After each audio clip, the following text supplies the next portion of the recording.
Going on, everybody? What's going on? Welcome back to the channel. Welcome back to the channel. Hopefully you guys are good. Listen, we're going to be talking about Ronaldo. All right. Ronaldo has spoken again. All right. And this time the his interview was a little bit more damning.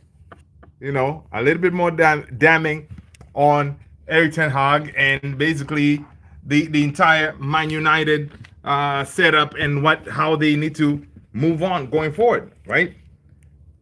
Thought I was all set up here. You know, that is how we roll when you're live, people. What's going on? What's going on? Smash a like, people, as you're coming in. Smash a like. Hit that subscribe if you haven't done so. Before we jump into these words from our legend, Cristiano Ronaldo, right? To see what he was saying. All right. So, if you don't mind, smash a like. All right. Hit that subscribe. Let me just fix my lighting here a little bit. Still, I'm looking in a little bit of a dark. I don't know what's the deal. I don't know what's going on. But you know what? We move on. We move on. It needs to go on. Gotta make sure the lights are all set here. I don't know, something like that. Maybe here like this. I don't know. But you know what? You're not here for all that drama. I'll sort it out later on. All right. So, guys, yeah. It never gets easy for Erik Ten Hag, I'm telling you, man. It never gets easy for him. There's always drama around the corner, waiting for him, But, it is what it is. That is the life of a Manchester United manager. There's always criticism from somebody, waiting for you around the corner. That's why, you need to be a certain type of manager, really, at Manchester United, to be able to, to deal with, the day-to-day grind of, Manchester United. Okay. So anyway, let's talk about what is the story about. All right. So, if you're new here, do me a favor and hit that subscribe button and turn on that notification bell that we do not miss any news coming out of this channel when it comes to Manchester United. All right. So today we have some really explosive comments from Cristiano Ronaldo, right? Who just dropped a bombshell about Erik Ten Hag and the current state of Manchester United, right? So the criticism was pretty crazy. Okay. Basically, the criticism was pretty crazy on how everything is working out at Manchester United, right? So, yeah. So basically, what did he say? So Cristiano, he said this: one of Manchester United's greatest ever players, right, has once again spoken out. This time on the Rio Ferdinand's Presents podcast. People, what's going on? Smash a like as you're coming in. Alice Spring, thank you so much. I appreciate that. I appreciate that. Smash a like, hit that subscribe if you haven't done so, right? So, yeah. So basically, this criticism was he has spoken this out on Rio Ferdinand's Presents podcast, and let me tell you guys, what he was saying about Erik Ten Hag and the club's future is making headlines all over the football world. Listen, we know here at Manchester United, Cristiano Ronaldo is our legend. Well, I love Cristiano Ronaldo. I love his work ethic. This guy, he's still playing now, smashing goals left, right, and center. He just scored his 900 goals, and then he scored another one, so he's probably now at 901. At his age, to be able to perform at that level, that is crazy, right? So, big character, big personality when it comes to Manchester United. And sometimes whenever he speaks, people listen. And of course, not only that, imagine this guy, he just started his YouTube channel the other day, last month. This guy is almost at 60 million subscribers, and we are here doing the grinding. We're still trying to scrape, which I appreciate you guys for hitting the subscribe button right now. That way I can get to Cristiano Ronaldo's level one day. Just kidding. All right, let's go. So what did Ronaldo say? Okay, so Ronaldo has openly criticized Ten Hag's mentality, right? Stating that as a manager of Manchester United, you should never say that you can't compete for the Premier League or the Champions League, right? So, according to Ronaldo, you can't say that you have to try, right? He went on to say that Manchester United needs to rebuild everything from the infrastructure to the mentality if they want to compete for the biggest prizes again. All right, so Ten Hag, Ronaldo, why did he say this? Why did he say that criticizing Ten Hag's mentality, right? Meaning that at that time when Ten Hag was asked, okay, about competing for the biggest silverware, I think it's all about perspective, right? A person like Ronaldo, he wanted to be in a team, or he was when he returned to Manchester United, he returned thinking that okay, he's going to come in and they're going to be able to compete for trophies and titles and all this stuff. But at that time when Ten Hag took over, the team wasn't ready, right? The team wasn't ready, and there were so many aspects of that team that didn't allow Ten Hag to be able to say, okay, we're going to compete. Now, he could have said that. Say, okay, yeah, we're going to compete. We're here to win everything. But, again, that could not, it might have not have been true. And Ten Hag was just being like, listen, based on reality, what we are right now, this team is not ready. It's the same thing that when he said, when people were asking him, okay, you were signed to come into Manchester United, and we expect you to be seeing Ten Hag type of ball, right? And what's going on, Flopa? Welcome. Smash a like, Flopa, as you're coming in, right? So basically, it's Ten Hag at that time, he said, listen, with the players that I have, I cannot really play Ten Hag type of ball at this moment, right? Because obviously he doesn't have the players. There were some reasons why he couldn't do that. And I'm thinking what Ronaldo is saying here, that basically saying that as a manager, you should never say that you can't compete for the Premier League or the Champions League. But Ten Hag at that point, when he said that, he looked at the current team that he has. He said, listen, this team, obviously he didn't say that in those words, but at the back of his head, he was just being honest, say, hey, at this point, we cannot compete. We need to rebuild, bring in the players that can get us there. Even though he had Ronaldo and a few others, he felt like it wouldn't work, right? Him and Ronaldo fell apart.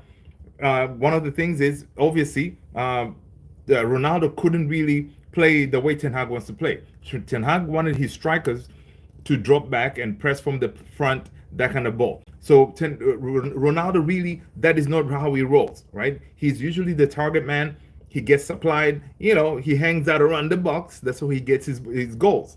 So, that did not really work what Ten Hag wants to do. And of course, the culture in the dressing room was not really working out. So, and because at that point also Ronaldo, being in that dressing room, he wanted to put his 2 cents, obviously, because he's saying, listen, I'm a legend for this team, right? I played a Real, I played all the big leagues, and I know what I'm talking about when it comes to coaching and how we should approach games and all this stuff. So he wanted to have his input. But of course, Ten Hag, being new, coming into the team, he needed to, enforce certain authority, say, hey, man, I'm the one who got hired for this job, so you guys need to follow what I'm telling you. Being Ten Hag, of course, he's stubborn. He knows what he knows. He says, listen, I'm going to come here. I'm going to implement my style of play or my culture and all this stuff. That way we get us to the next level. Of course, at that time, the likes of Ronaldo, they had different opinion. Obviously, he didn't like to be benched. Subbed out every time. He was being like a childish, being temperamental and all this stuff. So he did not like that. Yeah. So the relationship fell apart, and of course at that point also Ronaldo was already ready to move on. There were not a lot of many suitors, but the Saudi league scooped him. It was done, right? Of course, and then obviously went and did that interview on Piers Morgan, which that interview I wish he didn't do, because what he said on there was pretty damning to the team and to the manager and all this stuff, right? Even though whatever he was saying, especially like the infrastructure, the team, the players that are there, mentality of not working hard, all those things, yes, they could have been true from his point of view, but it undermined the manager and whatever he was leaving behind, right? Now, even though those things were facts, what was going on is still, he didn't have to do that interview. He could have just, hey, bowed out, peace out, and go and do his things at the Saudi League. But of course, he did that interview, and of course, that did not sit well with anybody at Man United, even at Ten Hag. So he did the interview. So it was not a good look, right? So that was then, and then now he does this interview, slamming Ten Hag again, talking about his mentality, basically saying, listen. So basically, Ronaldo wants, he has that winner mentality, right? Uh, Ronaldo believes that there's nothing he can do as a player. He knows, listen, I'm going to score a certain number of goals. I'm going to work hard. He like saying you can't do something in football is not in his vocabulary. That is why he is where he is now, right? Still banging goals at almost 40 is it? I don't know how old is Ronaldo. Is he 40 yet? Let's see. Ronaldo's age. Ronaldo, let's see. Ronaldo is what? 39, almost 40. So a 39-year-old still banging goals from left, right, and center, right? Because he has that winner mentality, that mentality of, nothing he cannot do. So he wanted even the manager at Manchester United, because Ten Hag coming in at a big team, he wanted the manager to be like, listen, all right, whatever it is, you're still going to see, what, we're going to challenge for the Premier League, we're going to win it, even though you don't, at the end of the day, for a fact you're not going to win it. He still wanted the manager to say, okay, we're still going to go for it.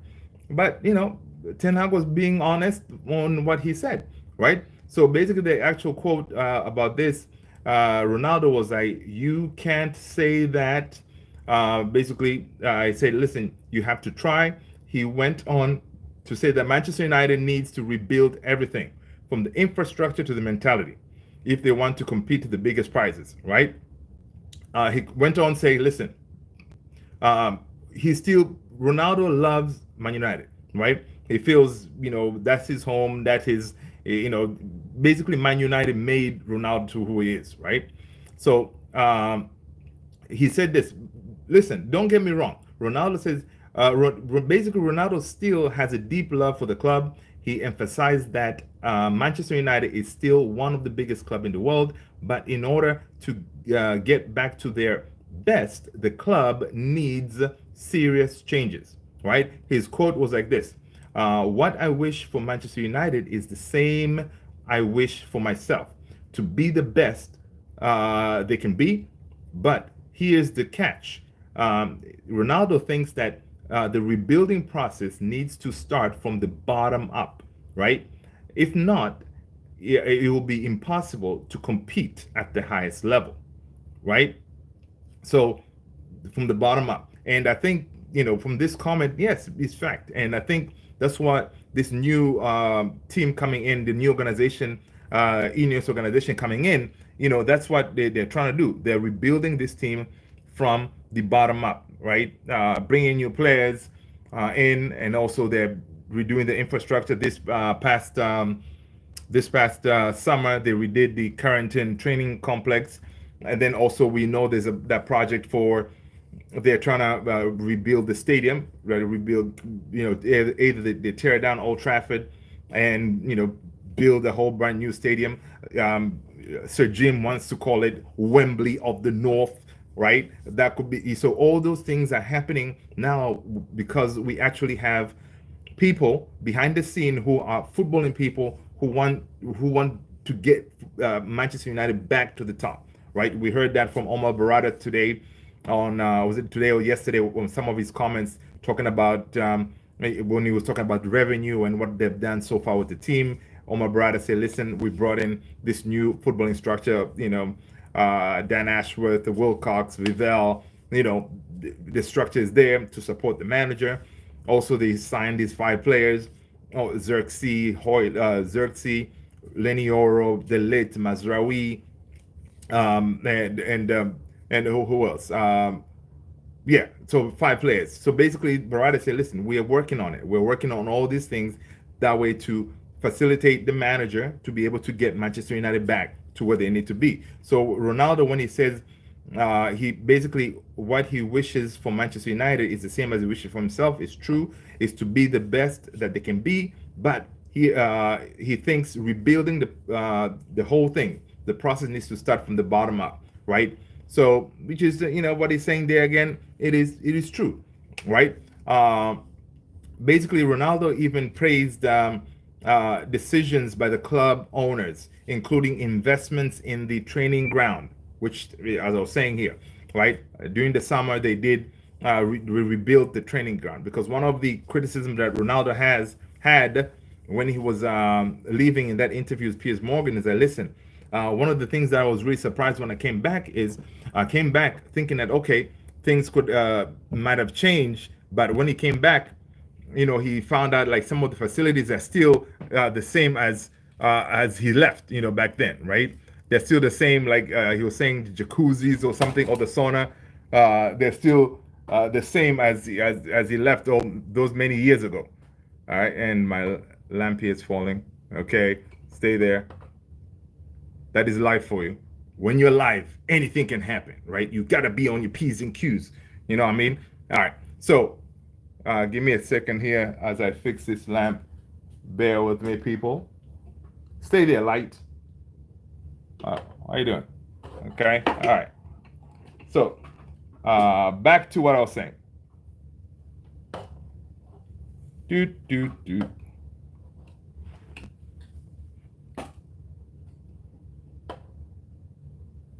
All right. Stay there. Okay? All right.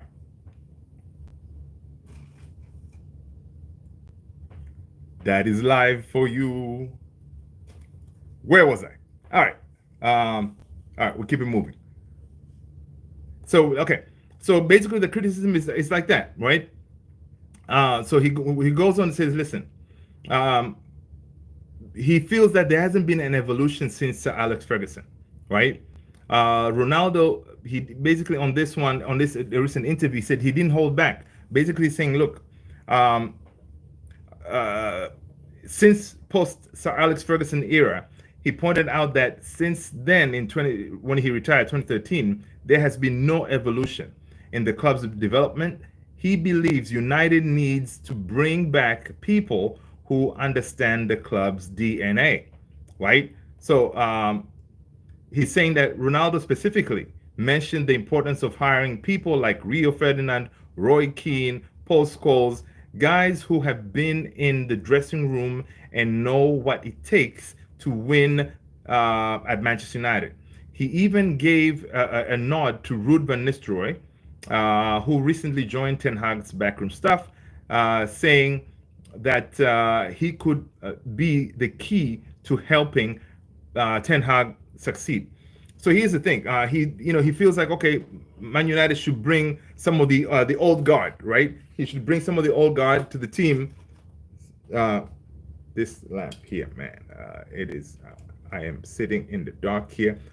Forget about it. All right. So he feels like he should bring these the whole old crew, like Rio, Keane, Paul Scholes, to help. But again, that could be a positive or a negative too, because whenever you have some of these ex players, right, they can come in, they can help, right? But some of them really, who amongst those have that like recent winner mentality, right? These guys have won everything, but compared to, for example, Ruud van Nistelrooy, at least with him, he has coached at the highest level at PSV, so he can bring new ideas, knowing, okay, the modern football, how it works, right? So he can bring that. So it makes sense for Ruud van Nistelrooy, right, to help Ten Hag, or the team from the inside out. The likes of Paul Scholes, Keane, Rio, they haven't really done much at the highest level to say, okay, when it comes to coaching, right? So it may not necessarily be something positive to bring these guys back to see if they can help the team. Like the team that was brought in now, the footballing team, like the Barada, Ashworth, Vivell, Wilcox. These guys are not ex-Manchester United players, but they are considered the basically the best of the best at what they do, right? They've never been ex-Man United players, but they're coming in, they're doing bits for the team. So at this, what are you saying here, Ronaldo, like to bring in the old guard, Roy Keane, Ferdinand, Paul Scholes, it may not really work because they may come in, they still have that mentality from back then when they were with Sir Alex, thinking that, okay, they can continue with the same mentality and trying to bring those ideas now. Some of those ideas will not work because, for example, like the way Sir Alex was treating some of the players, for example, right? And something fell, disregard that, right? So the way he was, kicking players out of the team, like the way he did with Beckham, Roy Keane, and all this stuff, the way he was treating the players, it may not work now because now some of these players are kind of softer, right? You got to treat them with kind of kitty gloves, because you don't want to hurt their feelings and that kind of thing. So it requires a different approach when it comes to management in these days. So bringing for example, people are like, yeah, man, you need to bring Roy Keane into that dressing room. He's going to straighten them players out. It may not work because Roy Keane may come in with that, no nonsense kind of thing, trying to thinking that it will work in these players. It may not, because whatever Roy Keane is going to bring in that dressing room, it may go in one ear, come out the next, on the other, right? So again, that approach may not work. But Ruud van Nistelrooy, he has coached at the highest level, PSV. Then, yeah, his approach, Ronaldo was saying, if Ten Hag listens to him, then Ruud van Nistelrooy can really help Ten Hag get him to that next level, right? So now let's talk about Erik Ten Hag. Basically, he's already Ten Hag is already feeling the pressure, right? The heat is really on due to the rough start of the Premier League, right? And United's finishing 8th last year, is the pylon, right? And which has been finishing 8th has been their lowest love. Last season when we finished 8th, we have never finished that low ever, right? So in history. So again, Ten Hag already is under pressure. So he has already like this season, this new team, the Ineos team coming in, giving him the tools, giving him the players, for example, the 5 players that they signed, giving him, the structure above him when it comes to recruitment, Vivell, Wilcox, Barada, and then also, basically this Ineos team spending money to give Ten Hag what he needs. That way he can, get to the next level. That is an additional pressure. So he's already under pressure to, make sure he doesn't finish 8th again. That way he can actually keep his job. Losing 2 out of your first 3 games of the season in a new season, that is not helping because, again, additional pressure. You have pressure from the media, constantly scrutinize each and everything that you do, right? And then also, Ten Hag, he already knows that, listen, already right now, the team that the way my team is playing, it's not really the way he wants to play, right? Because the players haven't really bought into it yet, you know what I mean? So he still has that kind of stuff to work on, you know what I mean? So there's a lot of pressure on Ten Hag already, right? So according to Ronaldo, Ten Hag needs to surround himself with the right people. Those who truly understand what it means to play for Manchester United. Without that, Ronaldo believes it will be difficult for Ten Hag to lead United back to the top. So listen, right there you can say, Ronaldo is like Ten Hag out kind of situation, right? So he basically is saying if this guy, Ten Hag, doesn't surround himself with the proper people, he's not going to make it. Right? That could be yes and no. If Ten Hag could decide to be like, listen, I'm gonna be stubborn. I'm gonna do things my way, and we'll see. Or what he did this season when he requested Rene Hake to come in, when he requested the likes of Ruud van Nistelrooy to come in. He's already doing that. So Ronaldo saying that Ten Hag may not make it if he doesn't surround himself with the right people. Ten Hag is working on that. We already have Ruud van Nistelrooy there, someone who has done it. He has won it. He knows the culture, from back then until now. So he is someone who comes in Ruud van Nistelrooy, who can say, hey, listen, man, we need to have a fighting spirit. We need to be able to build the culture, the winning culture, right, from the inside up. Ruud van Nistelrooy can talk about that because he has done it, right? He can impact it on the players, saying, listen, man, when I was playing, you guys, the way the dedication that you're showing in training is not enough if you want to get to that next level, right? So Ten Hag already has that input from an ex-player who has done it, who has won it all, right, in Ruud van Nistelrooy. So, this comment from Ronaldo talking about he needs to surround himself with ex-players who truly understand the DNA of Manchester United. He has done that, right, which is good. He has Ruud van Nistelrooy. So what does he say about the future of Manchester United? So what's next for Manchester United? Well, with co-owner Sir Jim Ratcliffe purchasing 25% stake in the club and investing in football operation, changes are already on the horizon, right? We're seeing those changes in the infrastructure. Carrington this past summer, again, they remodeled the Carrington training facility, the building, especially the building, the way the players, where they hang out, eat together and all this stuff. They're already doing that, right? So basically now, with all these things that they've done so far, is it really enough? Ronaldo believes that the club doesn't rebuild everything, okay? It will be impossible to compete with Europe's elite clubs. And let's not forget, United hasn't won the Premier League since Alex Ferguson left, right? So basically he's saying, listen, if United needs to trying to get to those kind of levels to compete with Madrid, Bayern, on all these elite teams, they need to make significant changes in the team. So, guys, you guys let me know, what do you think about Ronaldo's comments?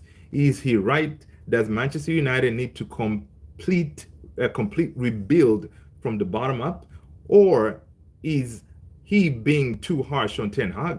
So I need you guys to let me know in the comments below, what are your thoughts about this, right? What are your thoughts about Ronaldo talking about, taking a swipe at Erik Ten Hag? Is it fair? Or now the media, the pile on Ten Hag is being ridiculous. Now basically he's getting it from all over, from all angles, basically. And another thing, listen, Garnacho, he needs to stay off of social media, right? This kid, one of the comments that Ronaldo made, Alejandro Garnacho went ahead and liked the comment when Ronaldo was criticizing Ten Hag, and that mentality, basically, the quote was, Ronaldo says this: Man United coach cannot say they can't compete to win the Premier League and the Champions League every year. This is Manchester United.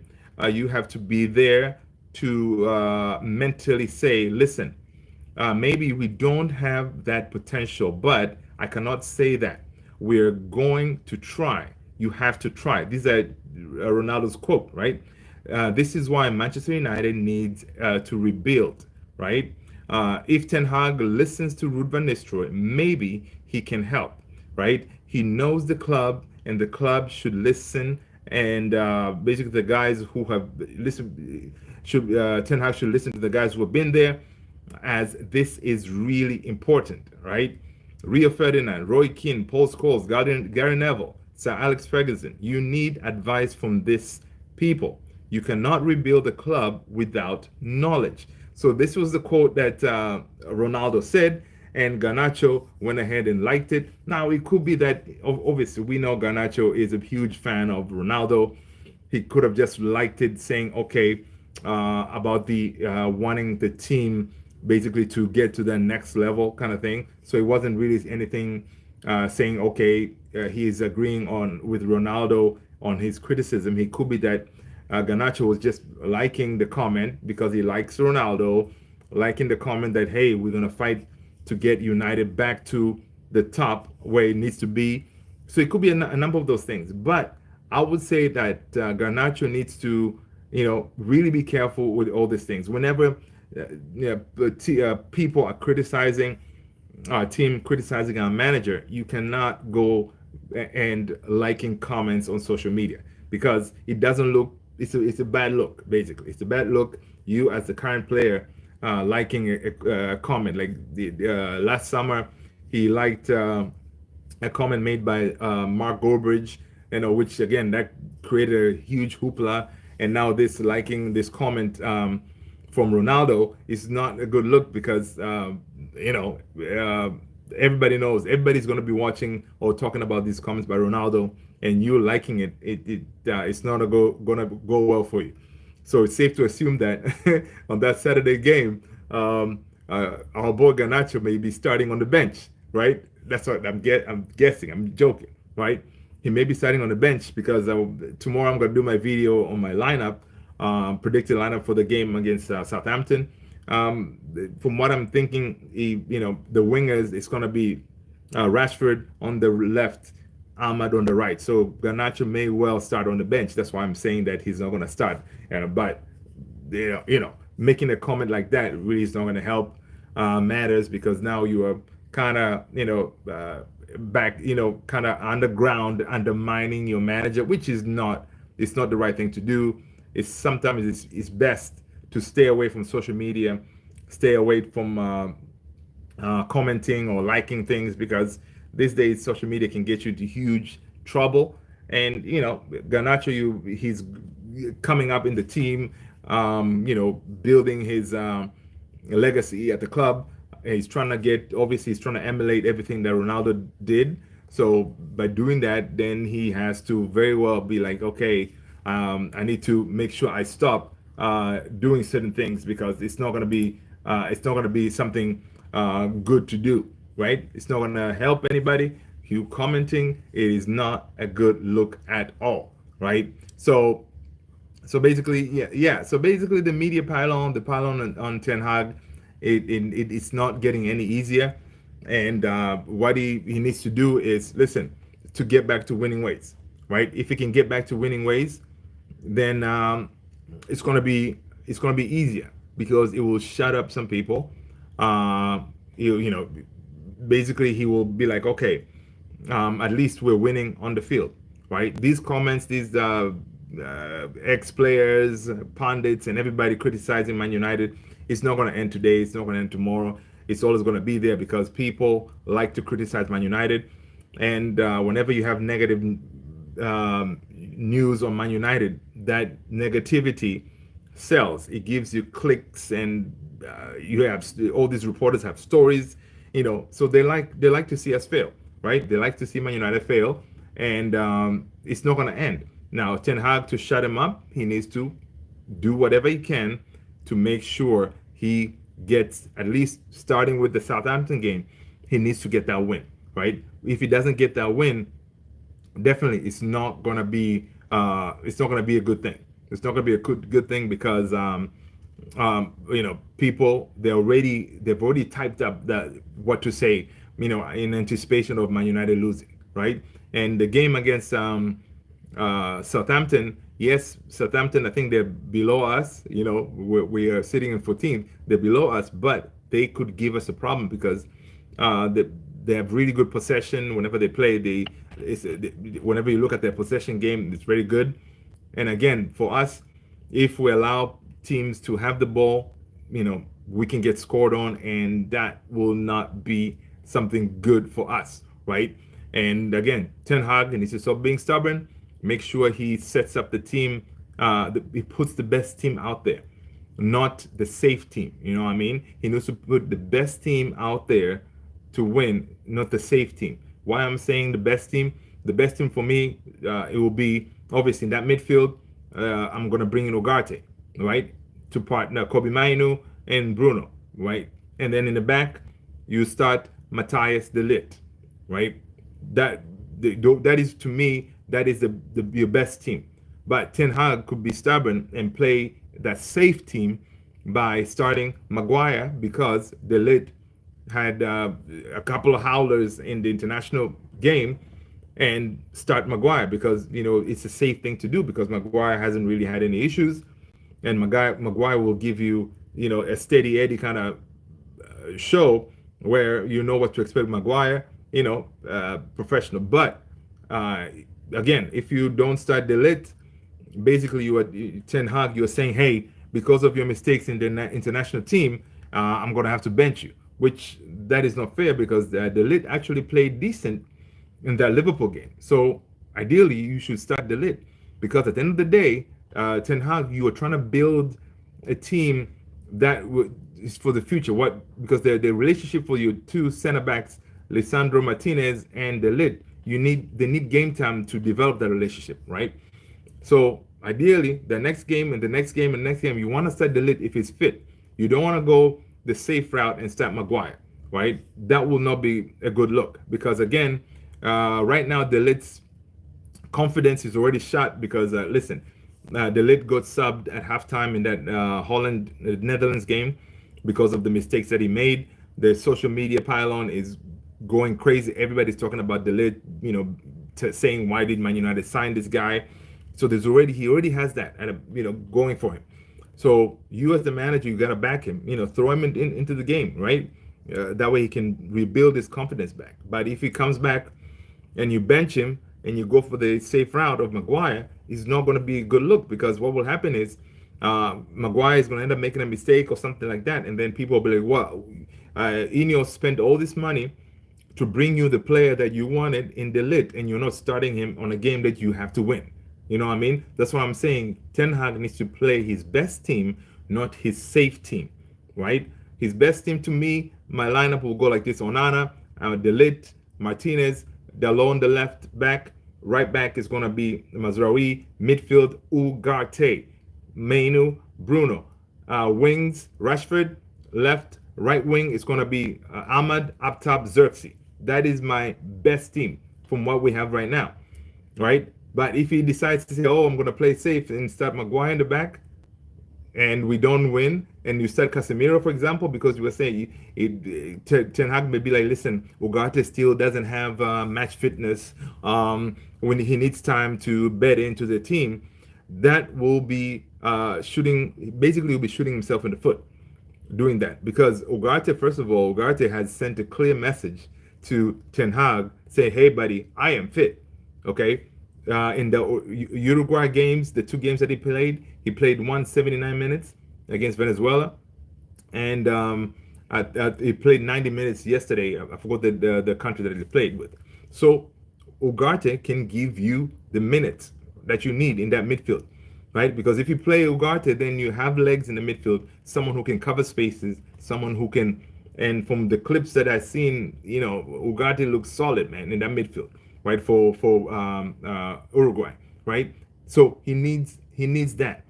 And again, when you start up your best team, okay, even if later on you can, for example, sub Kobe Mainu and then bring in Casemiro, that's fine, right? You cannot start Casemiro and then bring in Ugarte later on. No, all right? He needs to start his best team because a loss on Saturday will be a complete and utter disaster, right? It will be disastrous. And that's something that Ten Hag really cannot afford, right? So guys, listen, let me know what you guys think about Ronaldo's comments, right? Do you think he's right? Does Manchester United need to a complete rebuild from the bottom up? Or is he, Ronaldo, being too harsh on Ten Hag because of, there's no love lost between those two? Let me know in the comments below. And again, make sure to smash a like, hit that subscribe, and hit the notification bell. That way, next time we go live, we have any videos coming out of this channel, you'll be the first one to know, right? People, I appreciate you supporting the channel. I appreciate you smashing the like. I appreciate you being here. And I'll talk to you guys on the next one. Peace out and take care of yourself.